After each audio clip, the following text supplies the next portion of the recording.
little bit in and out for some of the other series presentations. I had a mix of just kind of like some family things and also just some technical difficulties. But I'm excited to be talking to you guys a bit more about bipolar disorder and pregnancy today. All right. And I'll say this lecture is really kind of, the brainchild of multiple writers over multiple years. And kind of every year we kind of go through and really do like an update for what's new in the literature out there. All right. So I have no disclosures for a presentation today. And what we're going to be doing is we're going to be talking about, like what is bipolar disorder, really getting into the basics, talking a bit about how do you have preconceptive counseling with individuals with a diagnosis of bipolar disorder, and then going over what does it look like during pregnancy and the postpartum period and how you treat that. All right. And then towards the end, we're going to do a little bit more kind of psychiatric medication management than some of the other lectures have done. And that's really because with bipolar disorder, things can get pretty tricky here in terms of some of that management. And so I want to make sure that you guys leave with some idea of, when to kind of like get some additional support for some of these complicated things. Wonderful. So I want this to be as interactive as possible that we can make a PowerPoint presentation online. And so I'm going to ask each time there's kind of like any case discussion, if I can actually have someone in the group just kind of read it aloud. So feel free, anyone here, to kind of like unmute yourselves and go ahead and read the case piece here.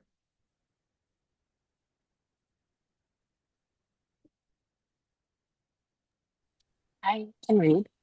Great, thank you. Case patient X, 28-year-old female, past psychiatry history of bipolar 1 disorder and generalized anxiety disorder. Initially sought psychiatric treatment in her early 20s for depressed mood, minimal response to two SSRIs, started on Lamictal. Mid-20s, hospitalization for manic episode in context of self-stopping Lamictal, started with PM while hospitalized. Wonderful. Thank you. And so we're going to be kind of referring back to this case throughout the whole presentation. All right. Wonderful. So you have to get a little bit into that bipolar disorder basics here. Okay. So when we're thinking about bipolar disorder, there's really kind of two main groups. So there's bipolar 1 and bipolar 2. The main distinction between them is if there is a manic episode or a hypomanic episode. Manic episode, you're thinking full bipolar 1. Hypomanic, you're thinking bipolar 2. And the difference there is, we'll take a step back, they can look very similar, right? And so kind of like the symptoms that you're looking for is this idea of like inflated self-esteem or grandiosity, a decreased need for sleep. So often patients say like, like I just like wasn't sleepy that week. I was maybe getting 3 or 4, but I was still doing like so many activities, right? Often they're more like talkative. They might even feel like pressured. So it's like hard to stop or interrupt them in conversations. Often family members will say like, yeah, they're just kind of going like a mile a minute. Often kind of having like additional like these flight of ideas, right? So there's like, oh, I want to do this and this and this and this. I think one I've seen often is trying to learn new languages all of a sudden, actually, kind of like during a manic episode. So that'll come up sometimes, right? Other things you're looking for is just, increased goal-directed activity. Some things we can see here is actually increase in like sexual activity or libido. So it's often a common one that comes up with a manic episode. All right. Now, again, both of these are there for hypomania and mania. For mania, though, it has to hit a real level of severity where there's significant occupational or functional functioning decrease. If there is hospitalization or any psychosis, that automatically puts you to the mania side. All right, so think about hypomania as less severe, shouldn't be causing the same level of functional impairment. So this person can still go to work, kind of still take care of her family, but you're noticing a change from their baseline, then we're thinking more of hypomania. All right. So what's some of the kind of the epidemiology here? So when you look at the stats, it's a little bit of a range of 1 to 3% in terms of bipolar disorder 1. And if we're looking at bipolar disorder 1, it's pretty equivalent between male and females. If you look at BD2, it starts to increase towards more females having that, okay? And it's also important we're kind of like looking at some of the differences with bipolar disorder between the genders, because one thing that we can see is that particularly for women, there's actually some real evidence there that there tends to be certain individuals who are more at risk during periods of reproductive transitions or hormonal kind of fluctuations. And we can see that in some small scale actually with like PMD, with premenstrual exacerbation, which will be when you have a little bit more kind of mood symptoms and bipolar disorder in relationship to some of the changes in your cycle. We can also see it during pregnancy and the postpartum, which is really going to be focusing on today. And then we can also see a little bit during perimenopause as well, right? And so we really do think that there is some association there with these changes in hormones with presentation of bipolar disorder for individuals. All right. Okay. And so we're thinking about kind of long term. What does bipolar disorder look like? So bipolar disorder is a chronic illness, all right? So that means most individuals are going to be on some type of medication or treatment management for an extended period of time. And why we're kind of doing that is you want to minimize the risk of them having an episode and the severity of the episodes. Because with high severity episodes, we can see real significant morbidity, right? Including suicide. And really kind of the data suggests that about 6 to 7% of individuals with bipolar disorder can die by suicide. Okay. And then, again, when we're thinking about, all right, what are some of these higher risk periods? One of those periods really is that perinatal period.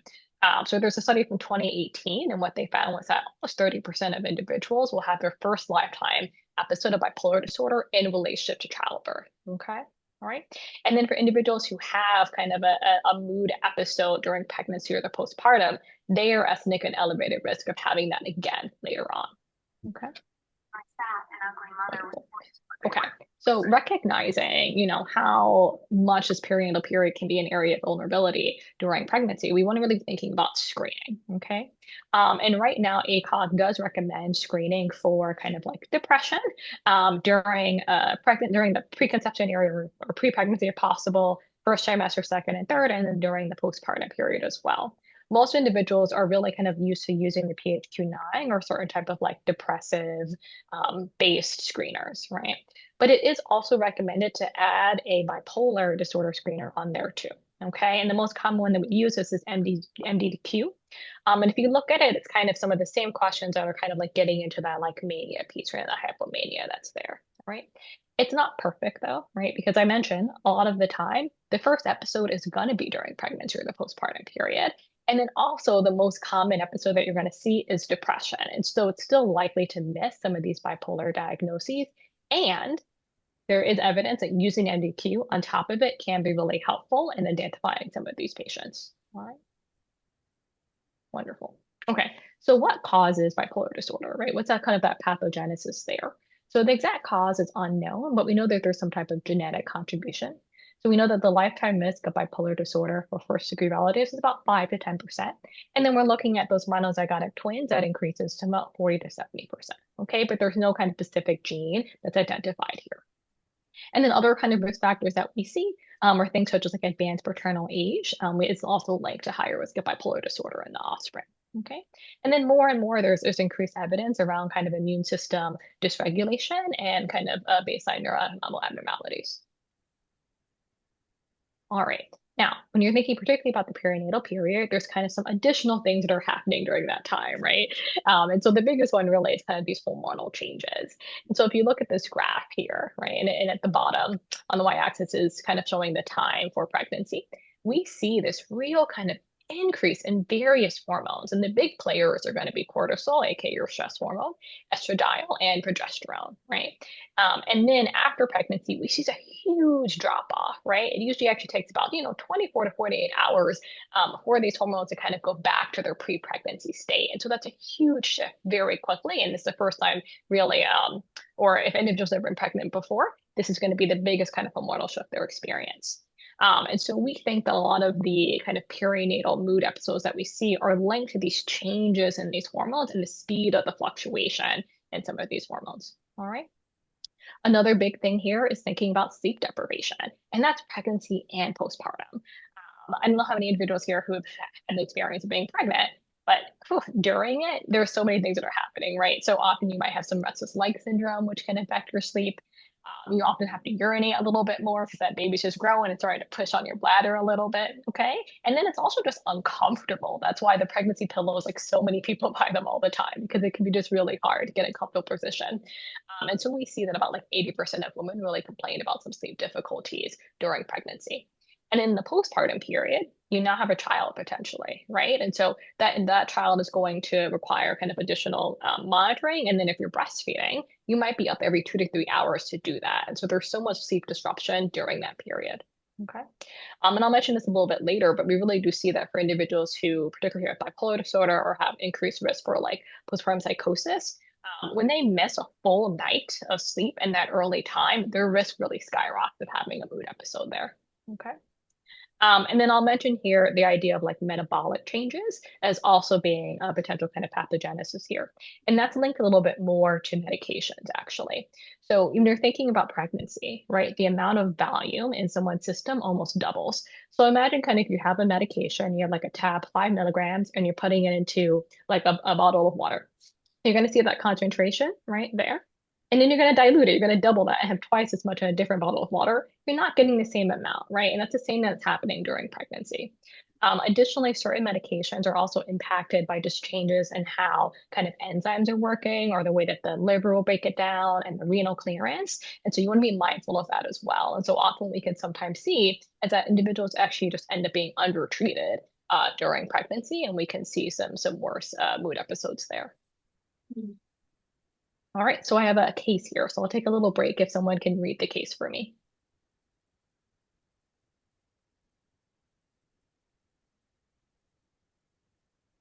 I can read it. Great, thank you. Patient X is presenting to your office 2 years after her most recent hospitalization. She's continued on a regimen of lithium 1200 milligrams and has shown good stabilization of symptoms. You start asking her questions about current sexual activity and family planning. Why is it important to get this information early in working with a patient with bipolar disorder? So I'm gonna put that question out to the group. Any thoughts here? And you can feel free to shout it out or put it into the chat.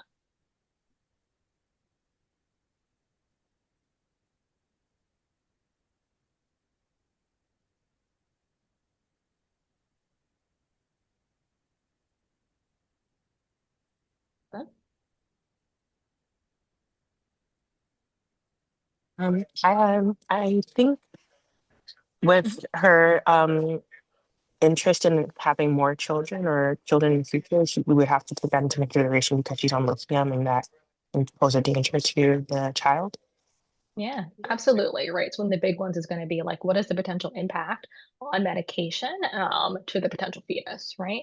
But other things, and we're going to go through this, is some of these medications can actually impact the birth control that people are on, right? Birth control can actually impact some of the medications that people are on. And then overall, most of pregnancies are actually unplanned, right? And so it's so important to start these conversations early, even if the individual is not thinking about pregnancy right now. Right. And yes, hug, absolutely. During breastfeeding as well is really important to think about. Great. Okay. So planning starts prior to any intention to conceive. Okay. And so really, I have highlighted here in red, if you're working with an individual who has the potential to become pregnant, right? So anyone in reproductive years, you should be talking to them about their contraception and any intention to conceive. Okay. And a big piece of that is because in the US, 50% of all pregnancies are unplanned. And individuals with bipolar disorder are at even a higher risk of that. And then if you're working with a teenager, even in higher risk, almost like 20 times increased risk there, right? And that often if itself is just linked to the illness itself, because as I was mentioning earlier, we can see a real increase in kind of sexual activity with mania, okay? And a more increase it takes some like risky behaviors as well, okay? Um, and then, as I was mentioning a little bit, the medications themselves might actually impact the efficacy of certain birth controls. And so it's really important to be thinking about these things earlier. All right. So this idea of like planning starts prior to conception. A big piece of this is most people don't know that they're pregnant until like late first trimester, early second, unless they're kind of like, previously really kind of tracking and trying to do this. And that can be really this tricky situation where that is where the majority of the development actually starts to happen. Okay. And so you want to know what, or how do I say this better? You want to make sure that people are on like the best medications for them with the lowest potential risk prior to that time. Because once I find out, it's often too late or not recommended to make that change. All right. So I'll show this image here, and you can see what it's showing you is kind of just like the timeline of the pregnancy. And anything that's kind of like filled in really dark, that's kind of where you're having a risk for major congenital abnormalities. And when you see the slash line, it becomes more minor. All right. And you can see that really kind of like prior or kind of this 0 to 12 week is where the majority of the risk is. Okay. And most women don't know that they're pregnant until around here. And so you want to be having these conversations really early on. All right. I have here bolded, I'll mention it again. Um, for any individual who, of reproductive age, Depakote is one of the highest risk medications for them to be on during pregnancy. These individuals should be on folate regardless. okay, because the risk is quite high. And as I mentioned, often people don't know till later. Okay. So let's just talk a little bit about the specific medications. Again, I don't expect you guys to be like, to know this. We're going to talk so much. We're going to get very much into the details, but I don't just want to have an idea of like, oh, okay, I see this medication. Let me kind of like go and do a little bit more research and make sure we're okay. So there are certain mood stabilizers that decrease the effectiveness of hormonal birth control. The big ones are going to be your carbamazepine, your oxycarbamazepine, and your topiramate if we're using them at doses greater than 200. All right. Luckily, these medications aren't used that often, right? But sometimes you will see this for individuals who have more kind of like a treatment-resistant bipolar disorder. Okay. And how this ends up working is these medications, they decrease the effectiveness of the estrogen in particular, due to inducing the CYP3A4 enzymes. All right. And what you want to do if the individual is on these medications and you can't switch them, right? Like we're kind of saying like this is what they're going to stay on. The best option is just to use a different birth control method, right? The primary one being an IUD. It can be either the copper or an IUD that's progesterone. Even though these medications can impact the progesterone a little bit, it's really more the estrogen that gets impacted. So you want to avoid kind of like the combined oral contraceptives. Okay. Cool. And then again, I'll just highlight that these are really high risk medications because they can lower the chance of the birth control working and they can potentially cause congenital abnormalities, right? So you're kind of like a double risk there. So you want to be mindful. And then for this one, right, kind of thinking about, okay, well, there are certain mood stabilizers that if someone is on an oral birth control, right, their mood stabilizers are less effective. So then they can have an increased risk of having a psychiatric decompensation, right? The big one we tend to think about is lamotrigine because certain OCPs can actually double, they can cause a level of the drop by almost half, right? So a 50% reduction. And so I can say one thing that often happens is I'll have a patient come and they'll just be like, you know what, like, I don't know what happened. My medication doesn't feel like it's working nearly as much. And I'm like, any changes in your medication? You're like, yes, I started birth control. You kind of immediately know what's happening there, right? But this can also get tricky because with most kind of standardized birth controls, they have 3 weeks on and 1 week off, right? And so we can actually see fluctuations in the levels during their on and off weeks, okay? Some things that you can do around this is actually nothing. A lot of people can actually tolerate the change, right? So you want to see what that looks like. But for some, they could actually potentially get a little bit toxic in the off week. So you just want to be mindful of that. And then for others, you can actually make a little bit of a dose adjustment during that week. Okay. I'll say it's rare that I do need to do that, but it leans that way if they're on higher doses. Okay. And then, of course, you can just consider a non OCP option for them. So it's stable. And then there's also continuous OCP. So people can actually skip that placebo week, and that's safe, right? And I always tell people to talk to their OB-GYNs about it, but it's not a real period. And so it's actually okay to skip it for the most part. And that can be really helpful for people as well. Right. And I'll just note, because our patients on lithium luckily is one of the ones that does not have any significant interactions with the OCPs. So that makes it a little bit easier to kind of deal with there. Okay. So I have another patient, more of the patient piece. Can someone else read this out loud for me? Yasmin, you're muted. Am I muted still?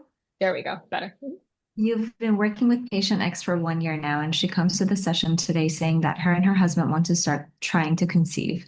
She wants to learn more about her medications and planning for pregnancy and postpartum period. Right. All right. So I'm going to show you guys what I do with all my patients when we're having that kind of like preconception conversation. So we do something called a risk discussion, right? And I know that Dr. Phillipson went over this a little bit before, but it really is, the bread and butter of our field and so helpful and important when kind of making sure that patients have the information to make the decision that is best for them and their families, okay? So the way that we think about this is there is a risk of untreated psychiatric illness, right? And there's a risk of medication exposure. And it's really important to kind of explain to patients that the risk is there for either. Often individuals will come and say, like, I don't want there to be any risk to my baby. I'm not going to go on a medication. I'm like, wait, hold on. There is still risk if we don't use the medication. You have to actually walk through them, right? And then I kind of break it into what is the risk to the mom? What is the risk to the child or the fetus? And then what is like any association with breastfeeding risk there, right? And when we're thinking about mom, we're going to talk about stuff like what is the impact on your well-being? right? Your general functioning. Are you able to go to work when you're depressed, right? Are you someone who's had kind of like self-harm or suicidal thoughts before, right? What's the impact on the relationship with your partner during this time? Okay. And so we really want to kind of get into it. And, I'll spend a lot of time on this and really make sure that it's individualized to that one person. Okay. For their fetal risk, the big things people are always going to ask about is like, will this cause miscarriage early on? Is there any risk of congenital abnormalities? And then often kind of like long-term developmental sequelae, right? Like, will this give my baby autism? Make sure you're ready kind of like with those answers to talk to the patient about it. Okay. And then from the breastfeeding component, really talking about like, okay, what can be the impact of breastfeeding on kind of like your mental health and wellness and the potential impact of like any medications that might be kind of transferring through during that. Okay. And so I usually say, if you know that you're going to be having this conversation, practice writing this out beforehand so you can feel comfortable going through the information with the patient. Okay, great. All right. And then just to kind of show some of these like risks that are associated with untreated bipolar disorder. So one thing we see is decreased prenatal care, right? That shouldn't be a surprise. If individuals is suffering from depression or perhaps actually going through mania, it's going to be hard for them to actually get that prenatal care that they need. And that in of itself can be linked to kind of higher risk for obstetrical issues, right? We see increased risk of substance use for these individuals. Okay. We see increased risk for postpartum psychosis in particular, and we'll talk more about this, but this is a really kind of high risk mood episode where we can see elevated rates of suicide and infanticide. Okay. And then we can see some risk to the child as well. So we can see some low birth weight, small gestational age. We can see preterm birth as well. Okay. And so making sure individuals recognize these. All right. And then, the patient was asking, like, well, what else can we do? Right. So a piece of it, of course, is going to be medication management. And we'll talk about that. But a lot of this is like, what are the other things we can build here to make sure that they have good support? Okay. So the first thing is making sure that they're in good connection with their providers, right? So when I'm working with the individual during pregnancy, I'm meeting them in pregnancy minimum once a month, right? Like even if things are stable, like it's just touch base because we know things can change so much, right, during this time period. And then in the postpartum, I am really on top of that, right? So I often say, like, I don't have to be the first person you tell, but at least the third. Like, that's important for me to know, particularly for bipolar disorder, because we'll talk a little bit more about this. But the higher risk period, like, is very early, often within those 48 hours. And so I'm at least doing like a phone call with someone, right? And I let them know that early on. So I'm just like, hey, come talk to me. Okay. The other thing that I do is I really talk to them about sleep. Sleep is so important, particularly during that like postpartum period. And we think through ways together of like, how can we support that? I usually try to have the goal of like, can we get 5 hours in uninterrupted? And you see me, I'm kind of closing my eyes because like it's really hard to do that as a new mom. And so, but you want to do your best at that, right? And so sometimes we'll have conversations with like the partner of like, all right, if you're breastfeeding, you're going to bring the baby to the mom. She's going to breastfeed lying down at her side. And then you're going to take that baby back and you're going to do all the changing and let mom sleep, right? Like whatever you can do. Or maybe the conversation is the partner does overnight feeds, right? Or use formula instead of breastfeeding. And just kind of working with the patient to think through like, what is their sleep strategy? Okay. And then I'm already kind of mentioning partner or other support systems. I usually, when I'm kind of planning for this and having this conversation, I always do a family meeting. I usually schedule one for early third trimester so we can really think through some like emotional and practical behavioral support so we can get the family involved in, right? Often people, there's so much to plan for, and it can be really helpful, particularly for those first time moms, to just have a little bit more kind of like a base idea and just to get that conversation started so they can talk more to their support people. Okay.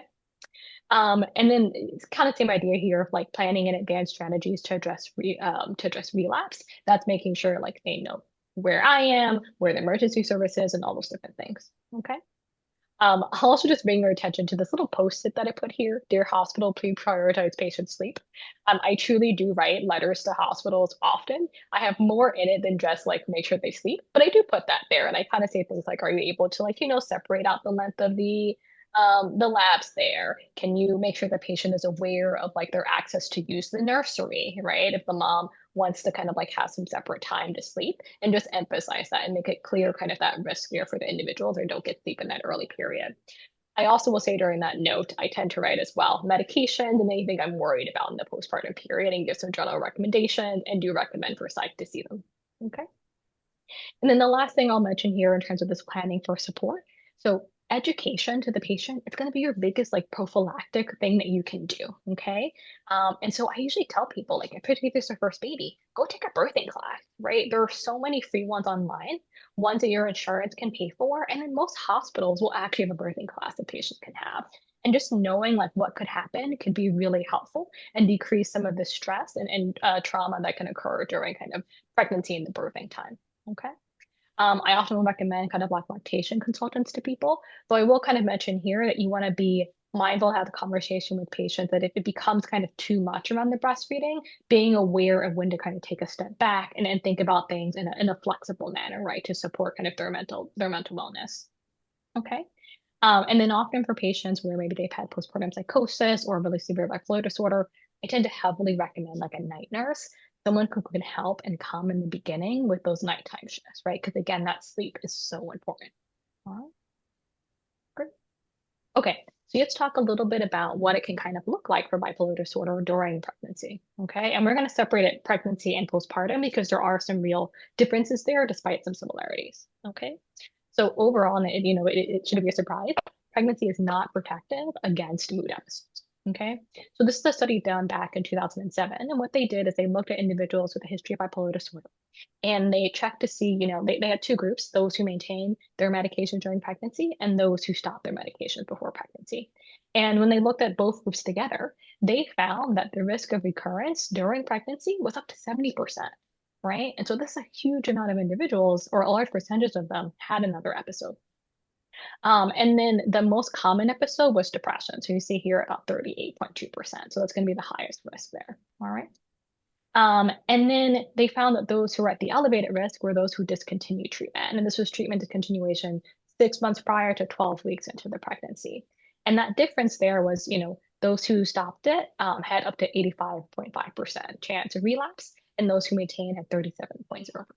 Okay. This is a slightly older study, but it's been shown to be consistent. There was a more recent meta-analysis done in 2019, and it showed that the relative risk reduction for individuals who stayed on their mood stabilizers with a history of bipolar disorder and pregnancy, the risk reduction was 66%, right? So that's a huge difference if we do keep the medications on board. Okay. All right. And then this is from the same study. What it's really showing here is that for individuals who stopped the medication, not only were they at higher risk of relapse, but their relapse was for longer and of higher severity. Okay. And so generally what I recommend is I want people to be on a stable medication regimen, right? With stable psychiatric symptoms for at least 6 months before any kind of conception. Because often when they'll sometimes come, people will come to me and say, like, all right, I want to get pregnant tomorrow. And I'm like, okay, but you're having more mood symptoms or you just change your medication. I want to really give you the best chance of having a mood episode free period. Let's see if we can kind of do 6 months, right? And of course, you're going to have to adjust to that kind of based on patient preference. Often age is going to play a role here, but you want to be really mindful and really kind of push for 6 months, particularly for bipolar disorder. I tend to maybe do 3 for depression. Okay. All right. And then just other risk factors for mood episodes during pregnancy. So if they've had a prior one, high risk, right? This is an unplanned or undesired pregnancy, elevated risk, okay? If they're on an antidepressant, and we see this all the time for bipolar disorder, that's going to increase their risk as well, okay? So you definitely want to make sure minimum that they're on a mood stabilizer to balance this out. Any family history, so there's again that high kind of genetic concordance there, okay? And then if they stop their medications very quickly, so it's not even, if they taper, that's better. When you see very quick drunk, the relapse rate is very fast, okay? Wonderful. All right, so let's move a little bit further now, right? So now we're moving outside of pregnancy and going to the postpartum. And what you see is somewhat similar in terms of that risk profile. So for people who kind of stop their medication during pregnancy, they're at again, almost like a 66% chance of like having another episode there versus those who are on medications, it's more than half that decrease, okay? All right. And this study just highlights just how kind of like severe that postpartum episode can be. So we see for a woman, there's a 20 times higher risk of their first psychiatric hospitalization with bipolar disorder in that first month postpartum. Okay, again, kind of very early on as well. All right, so I'm going to continue with our case here. Can someone read it out loud for me?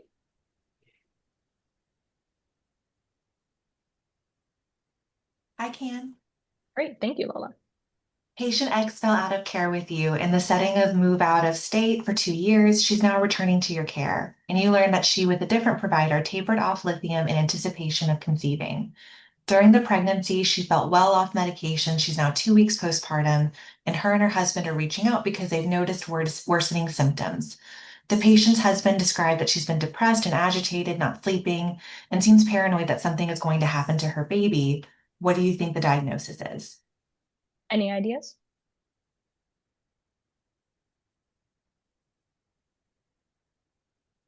And what would be in the differential for this patient? Postpartum psychosis. Yeah, definitely, right? And you always want to have this in the back of your mind, this postpartum psychosis, right? You want to be able to separate it out from OCD and really kind of making sure you're understanding what's happening here. But if you get a call like this, you're like, oh, I need to like make sure I'm talking to that person now. Okay. All right. So what does postpartum psychosis kind of look like? Okay. So I mentioned earlier, it is a true psychiatric emergency. Okay. And that is because we can see very high rates of suicide, between 4 to 11% in the literature. And then we see high rates of infanticide, to 4%, right? And often, I'm not sure how many of you guys have seen this a little bit in like the news and the media. You'll sometimes see things about kind of like moms who killed their babies, right? Most of the time, these are going to be kind of infanticide cases linked to postpartum psychosis. Okay. So when do we see it? So the highest risk is within the first 2 weeks, but you can see it still into months out. Okay. And I mentioned before, like even that 48 hours, really, we can see a pretty high risk there. Okay. The first symptom is often persistent insomnia, so just not being able to sleep. Okay. And there's kind of three different buckets in terms of what it can look like. One is more of like that mania agitated. So they just kind of get really angry, right? So often when I'll kind of hear people say it's just like, I've been fighting with my partner more, like can't stand my in-laws, just like more kind of like rage there. It's like not their baseline. It's not kind of like their normal personality there. And you see lots of kind of like that, like hyper elevated mood that you can see a little bit more of mania. It tends to have like more of a negative quality in the postpartum psychosis. And then you can see more of like a depression, right? So just kind of like this really kind of like heavy depression, right? Feeling like they're not good enough, that the world is ending, there's nothing they can kind of do. You can see that. And you can have more kind of like a mixed profile where they have both like that depression and some of that agitation that's there. And then regardless of kind of like the phenotypic characterization, across it, there are some common things that you can see. So one big thing is like really just like this disturbed consciousness. I tend to think of it almost like a delirium-like picture. I'll never forget one of my first postpartum psychosis cases. I went to see the individual in the ED, and you can tell that there was some level of like disorganization, some kind of like odd thoughts there. But overall, like they were doing okay, sitting calmly, right? 5 minutes later, I get called because there's suddenly like a very acute change in their presentation, right? They're trying to hit somebody. And I also I remember having the family on the phone and they were telling me like, oh no, like, she's been talking about hurting the baby. And it was such a huge shift and really kind of reminded me of that delirium you can sometimes see in the hospital when someone's sick, right? And so I just really mentioned that because it can wax and wane so much of disturbed consciousness. Okay. Other things you're going to see is like that abnormal thought content, right? So kind of like that psychosis there. And one of the big ones you tend to see is like these persecutory delusions, so that something is like wrong, someone trying to get them or get their baby. Okay. We'll often sometimes hear this idea of like altruistic delusions in the postpartum psychosis. And what that's referring to is sometimes individuals will have like these thoughts that it was a good thing to harm their baby, right? And often it will be within like a religious kind of category where they'll say something like, well, God wants my baby, right? And so it's a positive if I allow my baby to be closer to God, right? If I kill my baby, they get to be closer to God. And so they can almost sound for them like this makes sense, right? This is a good thing, right? But it's not, okay? Other things that we can see is like catatonia. So for those who haven't seen it before, that really is kind of like often like they're not speaking, they're just kind of tense, there's not much significant movement. And we can see that all with postpartum psychosis. Okay. And this image here is just, again, separating out the difference a little bit between like more OCD and postpartum psychosis. OCD are obsessions, right? And often these thoughts are going to be what we call like ego dystonic. And so if they have a harm thought about the baby, like, oh, well, I want to hurt them with a knife, it's going to freak them out. Like, I don't want to do that. I'm going to hide all the knives, right? And like not cook dinner and make sure that someone else does that. Okay. That's going to be more of like an OCD. For a postpartum psychosis, it'll be like a person having thoughts about hurting their baby with a knife. And they're kind of be like, it doesn't sound like a bad idea, right? You're thinking more postpartum psychosis. Okay. I will say though, the examples I'm giving feel very kind of obvious. in practice, it's not always that obvious, okay? And so you do need to really kind of like talk to the patient over time, talk to the partner, see if they're doing other odd behaviors, right? Like staring out the window a lot. Like it can take a little bit more to kind of separate these things. And sometimes it can really look more like an OCD and progress a little bit more into postpartum psychosis. You just want to kind of have like close contact in the beginning if you have any suspicion of this. All right. So it's not common, right? So we're talking about 1 to 2 out of 1,000 births in the general population. But for us who are working with individuals with bipolar disorder, they're at much higher risk, right? So we're looking at kind of like 25 to 30%. Okay. And if you know someone's had a prior postpartum psychosis, they're at particularly elevated risk, almost 50%. Okay.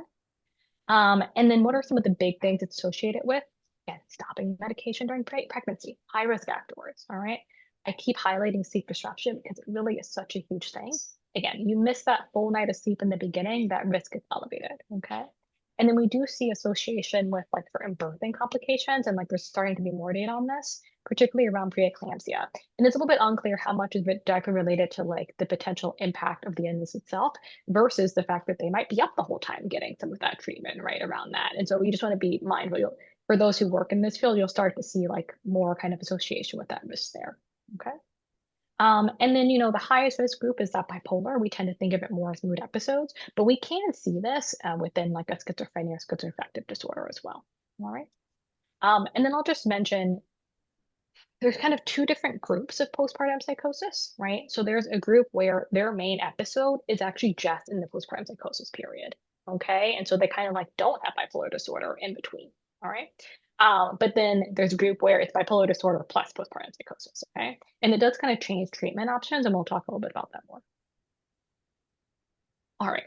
And then just, thinking about like, again, differential and workup for someone with postpartum psychosis, again, most likely you're going to be in the hospital. You should be doing a full medical workup, right? Looking for infectious disease, any type of metabolic encephalopathy, eclampsia, they have the like drug-induced psychosis.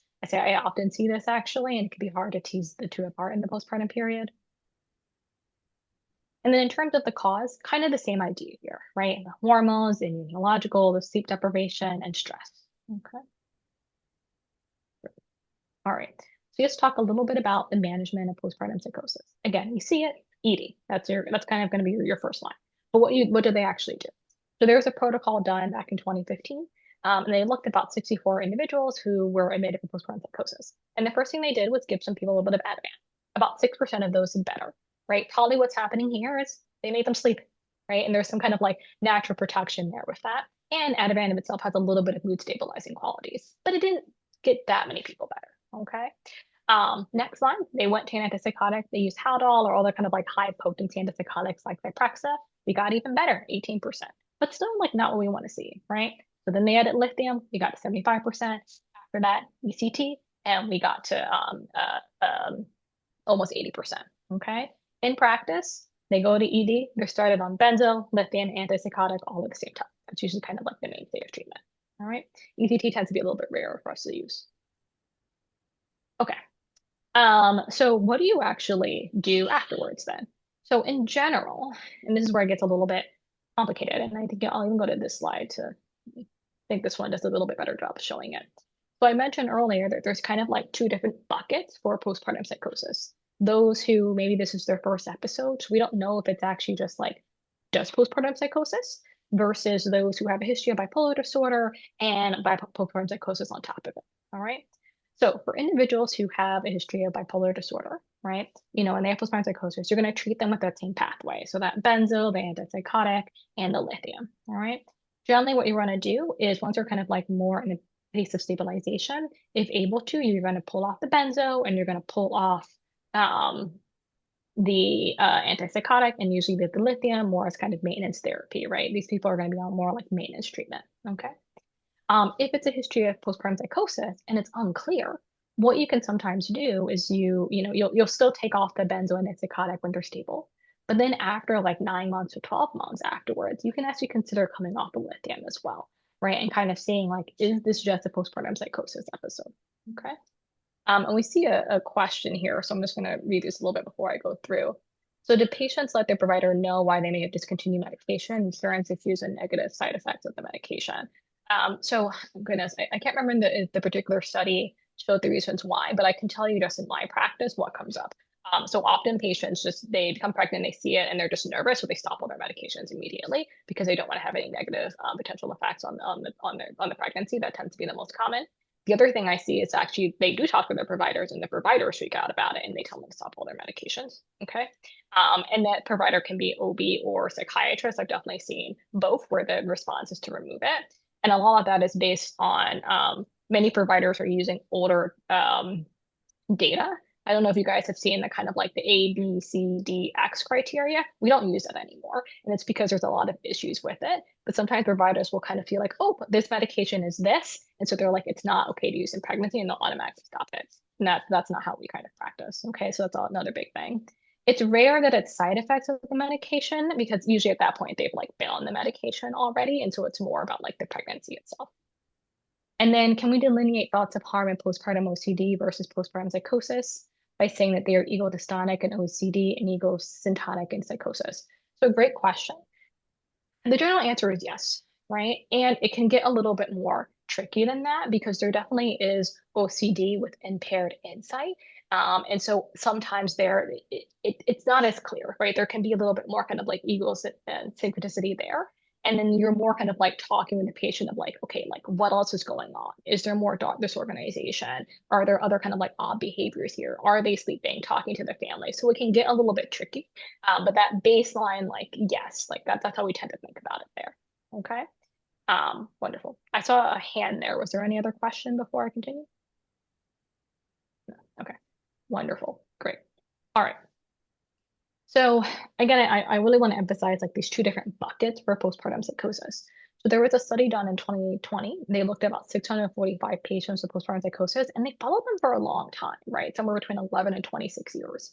And what they found is that most had another episode, right, outside the postpartum period, about 57%, but 36% had no recurrence, and 70% only had it isolated to the postpartum period, right? So that means like almost 40% of people either had no episode or it was only with an additional pregnancy. And so with numbers like that, it really brings into question of, do you want someone to be on chronic medication? And some of these medications, treatment with stabilizers, they can be a bit heavy and they can have some real potential negative side effects to them. And so, we started to lean towards, unless it's a clear bipolar disorder, giving people the opportunity to come off these medications and potentially just go back on them prior to other additional pregnancies or immediately after pregnancies to provide some support. Okay. All right. So let's talk a little bit about kind of the medication treatment. All right. This is the most important slide, because then we'll get into the nitty gritty, which again, I don't expect you guys to kind of go home with, but I want to make sure I give you that information. But the big pictures here is mood slavers are going to be your kind of mainstay. Lithium is gold standard. It has the strongest evidence for efficacy, but it has some real risks associated with it. The biggest thing being congenital abnormality risk, but it is compatible with pregnancy with appropriate monitoring. All right. The next is the lamotrigine, and this is really becoming like it's becoming the mainstay and kind of like first line treatment because it has a little bit less risk of congenital abnormalities there. All right. Depakote, I hate it. Please don't use it. Okay. It has elevated congenital risk. All right. And that's at any period of the pregnancy. And then on top of that, even like outside of pregnancy, it really just like messes with the woman's system, makes it harder for them to get pregnant. We see higher risk of PCOS. It gives people weight gain. Please try to avoid as much as possible. Okay. And then carbamazepine is also not preferred due to teratogenic effects. All right. The other ones that are reasonable to think about are first generation antipsychotics, second generation psychotics, and benzodiazepines. All of these are what we consider compatible with pregnancy, but they all carry some risk. Okay. So let's get a little bit into the lithium. And I'm going to give you a lot of information on lithium, but this, it's wonderful. I think what I've seen in practice is people are getting more comfortable using lithium in pregnancy. And I also think I think we need to make sure that we fully understand the risk as well, right? And we want to make sure that patients like really understand this before kind of like automatically wait to lithium. All right. So as I mentioned, it has the strongest evidence. It reduces rates for suicide and particularly for rates of postpartum psychosis. Okay. So the big thing is that teratogenic risk. All right. Baseline, it increases risk for any type of congenital abnormality to about like a 1.7 odds ratio. Okay. Often you hear people particularly talk about one specific type, though, which is Epstein anomaly. For this one, we see an elevated risk, but that absolute risk is quite small. So we go from about like 1 in 20,000 to about 1 in 2,000. So still a very small number. Okay. And then the highest, like the doses that are most associated with congenital risk are doses over 900. Okay. Um, and so if you're working with an individual and they're on lithium during pregnancy, that's the kind of decision that you and the patient made together. You want to make sure that you're working with a maternal fetal medicine specialist, and you want to recommend an early ultrasound. All right. So usually you do an anatomy school ultrasound between like 18 and 20 weeks. Someone on lithium, you're going to push a little bit earlier, like 16, and then do repeats afterwards. And then you also want to make sure that you're getting a fetal echocardiogram early as well. All right. And then lithium also has some risk for the mother as well. So we can see some thyroid dysfunction, and your thyroid is really important during pregnancy. And so that's something you want to kind of monitor there. We see polyhydramnios, which is like an increase in like the fluid, and that can cause some issues with the pregnancy. And then this one, which I have highlighted here, is there's a real risk of lithium toxicity, right? And that can cause some real kind of renal damage there. And we tend to see it during pregnancy when someone's volume status changes. So you have someone who's on lithium and they're throwing up all the time, the hyperthyroidism gravidarum. You want to make sure you're checking those lithium levels because it really can change with that. All right. The other thing sometimes you can see that with is like there's prolonged labor, so more kind of volume loss. Naturally postpartum, you can see a real shift in the lithium levels. And then particularly if someone has like postpartum hemorrhage, you're going to see some elevated risk there too, right? And so it's important for you to be aware of this, the patient. And then if you're not the one like in the hospital with the patient, making sure that those doctors know to test it as well. And so that'll be another thing I'll put into that letter for the hospital. Okay. And then for the baby itself, so some things that we can think about. So if there's like kind of an elevated lithium level when the baby's born, you can see, some like respiratory difficulties, some hypotonicity, poor suck and grasp. These tend to be transient processes. All right. You can also see again, like we're thinking about cardiac abnormalities. On the lower scale, you can see some like cardiac rhythm abnormalities. All right. Lithium can be associated with like changes or not, it's associated with some elevated like birth weight, though minimal. Okay. And we do see some higher rates of NICU admission as well with lithium. Okay. And then I'll say, in terms of that like longer term neurodevelopmental data, so we do see that there's some brain changes happening, but they're very small. And right now the data does not suggest that it has like much clinical impact, right? And so we're not seeing elevated risk for like low IQ, we're not seeing elevated risk for ADHD, we're not seeing elevated risk for autism spectrum disorder. And truly we have more data on lithium in pregnancy than we do in a lot of other medications that they use. All right. And then for the breastfeeding piece, back in the day, we used to say like, yeah, probably not. And that's because we can see higher rates of transfer in the breast milk. That's really changed over the last few years. Really, the important thing is just making sure that you're monitoring it. And so working closely with the pediatrician, kind of getting levels at all those kind of initial visits, just to make sure that we're not kind of in any dangerous levels, checking the BMP, checking the thyroid. All right. And again, I'm just going to highlight this. You're using lithium, you want a team. You want that maternal fetal medicine specialist, you want that pediatrician. Okay. I have a question here. How do you advise a postpartum parent that has an infant with a diagnosed cardiac condition who is also on lithium? Yeah, I mean, that's a tricky one, right? I think like the first step is really having that conversation even before it happens, right? And recognizing that this can be a real risk there, right? I think it's also important to emphasize that though there is an elevated risk with lithium, there's still a baseline risk of congenital abnormalities, even outside of being on any medications, was about 3%. And so it's really kind of impossible to know like what kind of did it, the lithium, or is it just kind of a natural event? But you want to be honest and say like it's really possible that the lithium did kind of contribute to this, right? And yeah, I think it's just, honesty is the best policy and kind of working with them on that. Great. All right. Okay. So thinking I mentioned before, lithium, the levels can get kind of weird. It's just like kind of show you guys a little bit more about that. So I have here kind of like where the red little bubble is. What it's talking about here is these are kind of the changes in the levels for individuals on 1,000 milligrams of lithium during pregnancy. And so you see pretty early, even in the first trimester, the level decreases, right, from that preconception level. All right. And that's because of that increased GFR, right? Your renal clearance is higher and that increase in volume. And it keeps going in the second trimester, right? You see that first to second trimester, woman like there's that kind of that very kind of quick expansion in growth rate. But in the third trimester, it actually goes back down a little bit, okay? And then the postpartum, it increases back up really quickly. And that's because there's a huge kind of value shift there, right? Usually most people like they get close to their normal volume status within like a few days after pregnancy. And so this is really important in terms of like thinking through like any medication changes. And again, for this postpartum, monitoring that toxicity. Okay. And so usually what I say is you want to get a preconception level, and then you want to try to maintain the lowest possible therapeutic level during pregnancy, right? And so usually you're going to be doing kind of monthly checks for this, and then weekly once you pass 34 weeks, just because they can kind of shift so much during that time. All right. I will say I don't automatically bump people up, right? I tend to use a little bit more of like what is clinically going on. If I see like any like, oh, I'm you're like something a little bit more irritable, a little bit more depressed in your second trimester, I will bump you up a little bit, right? But I don't tend to immediately go to it. They're trying to keep the medication levels as low as possible. Great. I see a question here. So if you have an abnormal early cardiac ultrasound, does it resolve you to stop? Yeah, so that's such a tricky question. The answer overall is like you want to have that conversation with the patient, okay? Because if this is someone who like is really at high risk for kind of like a postpartum episode, it may not be the most prudent thing to necessarily kind of like immediately pull them off the lithium, right? But it and you see me going like this, it's a really hard conversation to have with the patient. Most of the times they're going to want to necessarily like kind of come off of it, but the reality is it's like the abnormality is already there, right? And coming off the lithium isn't going to kind of like change that, okay? It's tricky because a lot of times people are going to want to come off. You want to really kind of like emphasize the importance of like no, like the risk is really like quite elevated if you do it quickly, okay? Sorry, I'm pausing a little bit because I'm thinking particularly about a case where like, yeah, like this had come up a little bit, ended up actually like being an incorrect study for this individual. And so the repeat one was actually like completely fine. But there was a real concern about like continuing on the lithium. And the decision they ended up making was to kind of like continue with the lithium during that period, but lowering a little bit because like there was some of that stability. But they were already quite far out of like their first trimester. And so we were past that congenital abnormality risk, right? And so like making sure you're giving them information, but recognizing like often something like this, like the patient might automatically stop the medication.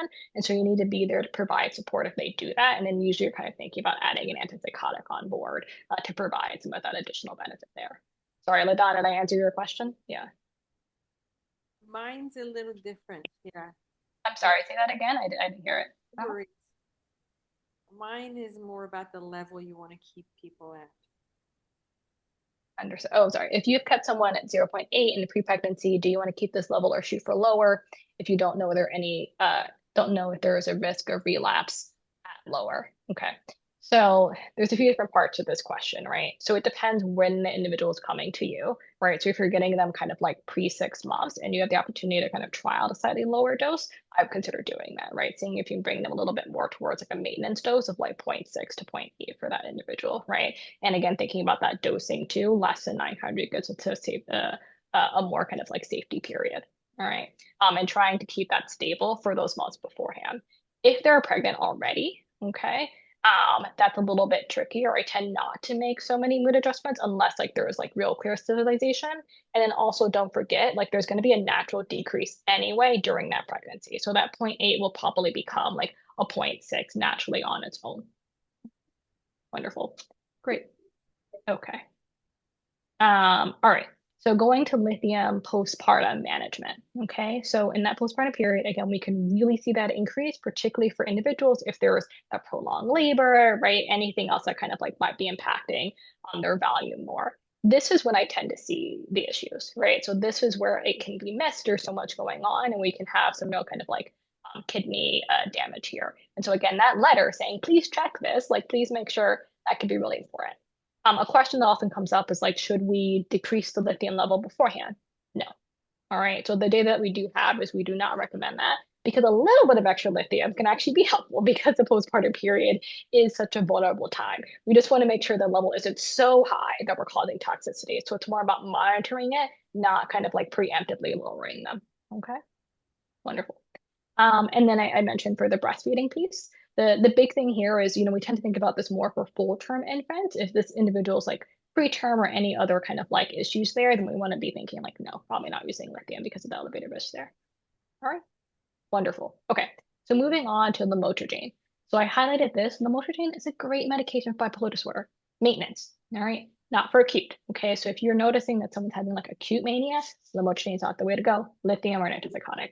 But it's a really wonderful medication for maintenance treatment and it's compatible with pregnancy, all right? The big thing that we tend to look at, again, is that risk of congenital abnormalities. There is this one old study, okay, where it found an increased risk of oral cleft palates. This has not been replicated in multiple larger studies to date. Okay. So overall, we do not expect it to be associated with any congenital abnormality risk. I'm sorry, you guys are meeting my cat back here. um, and then in terms of obstetrical risk, so again, overall, it has lower kind of obstetrical risk as compared to some of the other mood stabilizers. So we don't see increased risk for stillbirth, preterm delivery. Okay. And then the question we always get is, everyone talks about lamotrigine. I'm like, is someone going to get SJS? I've never seen it. Can't find a case study of it for a baby. All right, so we're good. Wonderful. Okay. Um, and then I'll just mention here for breastfeeding considerations, we do tend to see higher rates of lamotrigine transfers compared to some others, but for the most part, really, it's considered quite compatible with breastfeeding. You just want to like watch out for like sedation or poor suckling and things like that. Okay. Wonderful. All right. And then what I'll mention here for lamotrigine during pregnancy. So I alluded to it a little bit earlier, right? So you guys remember with like birth control, when you're adding an estrogen, it impacts the lamotrigine clearance. Well, the same thing happens in pregnancy and you're at much higher levels of estrogen. Okay. And so we can actually see that the clearance of lamotrigine can like be as much as 50%. And it can happen early, but I'll say clinically, I tend to see it having an impact more around like the second trimester. And so what could be helpful is just to get like a preconception level, and then you can see if you want to kind of do levels during pregnancy. Again, I personally tend to practice more within a kind of like clinically what's going on. I see my patients pretty regularly and we talk about these changes. And so most can tell me early, like, just feeling a little off, I'm feeling a little bit more depressed, and we might just bump up the medication a little bit. I often don't bump up to the full 50%. Usually it's probably like closer to like a 25%. But again, it depends on the individual and kind of what you're seeing. All right. And then the postpartum period. So for in the postpartum, it depends on the dose that individuals are on, right? So let's say someone was on like 150 and went to 200 during pregnancy. I'm usually not making a change in the postpartum period because 200 is a pretty normal dose. I'm not worried about them becoming toxic. All right. But let's say I did have someone went from 200 to 400 during pregnancy. I'm a little bit more worried about them becoming toxic during the postpartum period. And so I'll be more likely to drop them a little bit right afterwards. And I definitely will talk to the hospital in that letter. Hey, if you see these signs, be mindful, check a lamotrigine level. You might want to think about dropping the medication amount. Great. And then antipsychotics, right? So that's another kind of real big mainstay for bipolar disorder. Really overall, and I'll talk about this as a class, but I do want to be mindful here. It isn't more any specific antipsychotic that you're looking at. Look at the specific data because there is a little bit of differences between them, but I'm going to talk about them as a class. All right. Overall, for the first generation antipsychotics, we don't expect a significant teratogenic risk there. Okay, the one with the most data is going to be Hallowell. All right, maybe possibly for chlorphasmine, but that hasn't been consistently shown. The other thing we tend to think about is, and for neonatal outcomes, is the risk of neonatal EPS, which is some like mild movement disorder. I'll be honest, I've never seen it. Right, when I've heard about it, it tends to be from like 20 years ago when people on like crazy doses of Haldol. Okay, but still important to kind of talk to your patients about. All right. Um, Next, kind of like thinking about long-term outcomes. Again, same thing here, right? Where we have some, not a huge amount, but what we do have is reassuring that we don't see significant clinical impacts from it, okay? And then for lactation, the passage overall tends to be less than 10%, right? It's going to be less than what they're getting in utero. It's compatible, okay? The second generations, those things tend to be the ones who use a bit more. Again, as a class, we don't expect there to be significant increased risk for malformations. There's one study that showed maybe a little signaling for risperidone and cardiac, but that hasn't been consistently shown in others. All right. We do see potentially a risk though when you're using multiple antipsychotics together. So just being mindful of polypharmacy. Okay. Other big things that we think about for pregnancy and antipsychotics is weight gain, right? That's not a surprise. We see that happening with these medications and the potential risk of there being gestational diabetes, all right? It's highest risk for olanzapine and Seroquel, but it's important to know that there's a study that came out, I think like maybe 3 or 4 years ago now. They looked at individuals who were like on these medications before and then stopped them prior to pregnancy. They still had the same risk for gestational diabetes. And so the idea here is likely like they're already on it, the damage is kind of done, right? And so we don't necessarily recommend switching to a new medication during pregnancy, kind of keep them steady and do what you normally would around gestational diabetes, okay? Same thing for the neurodevelopmental outcomes. We don't see significant risk for ADHD or autism spectrum disorder. And then same thing for breastfeeding, low breast milk transfer, considered compatible. All right. I will just mention for Abilify. Abilify is a little weird. It kind of toggles on the dopamine receptors. And so it can lower serum prolactin, which could impact lactation. Clinically, the only way I really see this is if someone is newly starting Abilify in the postpartum period and they're breastfeeding, I could see a reduction, but I don't tend to see a problem if someone's on this medication during pregnancy. I don't see that it impacts their kind of like production ability afterwards. Okay. And then I'll just mention again, like we were talking about class, but the newer medications, right? So your Latuda, your iloperidone, and your brexpiprazole, your carbamazepine, there's a lot less data here. Okay. So these wouldn't be the ones I would go to for someone who's like, I like is trying to get pregnant and you guys are picking a medication. I wouldn't start with this. If someone's on this already and they're pregnant, though, that's a different calculus, right? Overall, I wouldn't necessarily recommend switching over because when you think about it this way, they're now exposed to this new medication, plus they're exposed to the next medication that you switch them over to, and they're potentially exposed to any illness that might occur if that medication doesn't work, and they're exposed to any kind of like discontinuation symptoms that they might have from stopping the medication, right? So like if they're on it, reasonable to continue, but I wouldn't pick these as your kind of first to go to if we're thinking about a medication for someone. All right. And then this has just come up a little bit more in practice, thinking about kind of like the LAIs, right? So this is a wonderful study done by Disease in 2020. Basically, the big thing here is continue it unless there's a compelling reason not to. Okay, wonderful. Clozapine we don't see too often. There are some like specific risks here. The biggest one being gestational diabetes. And then particularly for the breastfeeding, we can see some risk for granulocytosis.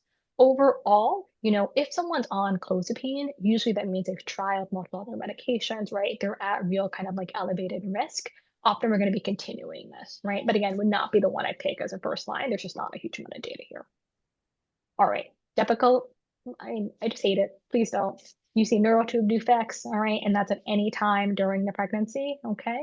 Low IQ, risk of autism, increased risk of ADHD. If someone is on this medication and you really, really can't stop it, please make sure that you give them elevated folate supplementation. That's because the Depakote impacts the way that the folate is kind of taken in, and folate's really important for neurodevelopment. All right. Carbamazepine, again, I won't belabor the point, like does have some real risk here. Try a different medication when possible. Okay. So I'll spend a little time on benzos just because this is coming up more and more, right? And we see people using benzos more than they have before. So the benzo data it's a little bit complicated and difficult to interpret. And that's because individuals use these medications in like all sorts of ways for all different sorts of reasons, right? So we use it for sleep, for anxiety, for mania. And so it's hard to kind of tease apart in the data, okay? But overall, we do not expect it to be at increased risk for congenital abnormalities. There's some older stuff that talks about cleft lip palate, but that hasn't been kind of like repeated in more recent analysis. And a lot of those old studies had other medications involved in them, like Depakote and other things. And so overall, we don't expect that risk to be there, okay? What we can see is a neonatal adaptation syndrome. So kind of like after the baby is born, they're basically struggling because they're not on the medication anymore. It tends to be transient, tends to look like, increased fussing or difficulty with latching. And it can often be worse if someone's on like a concomitant at the same time on like an antidepressant, okay? And then really high dose of benzos prior to pregnancy, we can kind of see some floppy baby syndrome, but that also is transient, all right? So overall, what I would say for the benzos is, it's reasonable to use them. Baseline, I don't recommend chronic benzo use because we see that dependency risk, right? So I don't recommend that in pregnancy, but if that's what the patient's been on, that's what they need to be stable. It's not unreasonable to do that. And then for those of you guys who are using it more as like a PRN, right? Even there, I would say like that's even much more reasonable, kind of using it as like an as needed kind of like panic and things like that. Okay. And then you want to use the lowest dose that you can. And in terms of kind of which one to use, the most data is for Ativan, and then second would be for Klonopin. My preference is for Ativan because Ativan has a shorter half-life, so it stays in the system less. And then also even like if they're using it in the breastfeeding period, you can actually kind of time it so that you don't have as much transfer during the breast milk. All right. Wonderful. I see a question here, so I'll read this before I keep going on. Okay. What would be the benefit of a 16-week ultrasound then if we are past the window of heart development or unlikely to change in lithium? So that's really so that they can have like early awareness of it, right? So there's different reasons why an individual might want that 16-week.